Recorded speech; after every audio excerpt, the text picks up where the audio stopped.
Didn't you almost die biking on campus? Yeah, I was biking on Washington Way, one of the main east-west thoroughfares on campus. I was turning left on the 26th, and a truck just didn't stop at the stop sign, going like 30 miles an hour, almost bowled right through me. At that speed, that would have killed you. Yeah, assuming the truck was going around 30 miles an hour, I would have had about a 40% chance of dying. But given the size of the truck, honestly, odds would have been even higher than that. They improved that intersection recently, right? Yeah, without the new safety features they added this year, I probably would have died. That was probably the difference maker. Previously, if I wanted to turn left there, I'd have to enter the car travel lane and go into the middle of the intersection. And if I had done that, I would have been hit. But one of the improvements they made is they made it so that it's a protected left now. So if you're a biker, instead of entering the middle of the intersection, you just go straight along the bike path.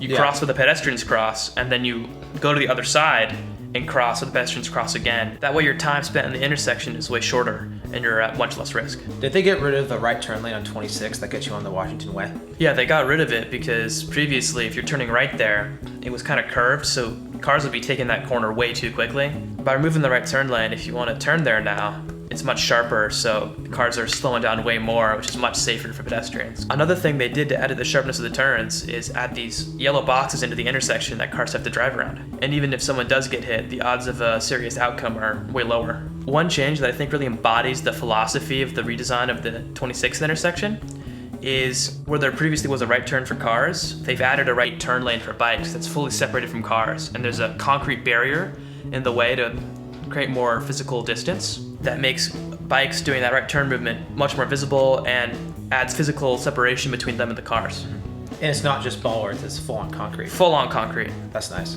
Yeah. Because like bollards, they do stop cars from entering the bike lane because there is a physical object there. But because they're so flexible and they're made of plastic, you could actually still just drive right through it. Yep. There's a beaver crossing there, right? There is a beaver crossing sign. Because there is literally beaver crossing. We're Yeah. beavers, and you should not hit beavers. Yeah. You gotta stop. The entire street has like something new. There's protected bike lanes that go both directions. There's a dedicated bike signal. Is that the only bike signal in Corvallis? I believe so. That's crazy. That's crazy. It's metal even. Am I a loser if I'm excited about that? No. No, you're cool.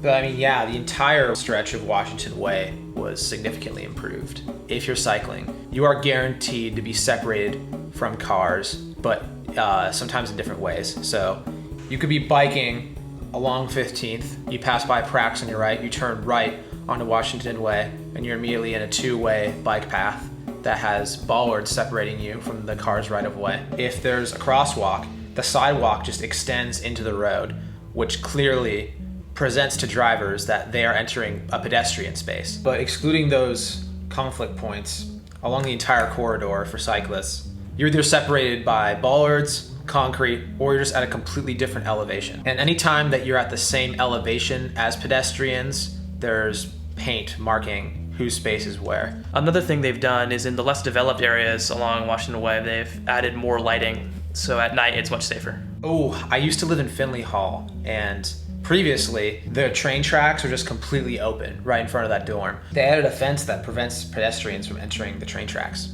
There used to be like a 3-foot tall railing. It wasn't much of a barrier. The separation of modes is really what makes the project successful overall. Yeah, I think it's a really good example of like human first design. No matter what mode of transportation you're on Washington Way, you feel safe, and it's really awesome. I mean, yeah, it saved your life. You know, Charlie, it's been a pleasure. I love you, man. Love you too, bro. That's it. That's the ending.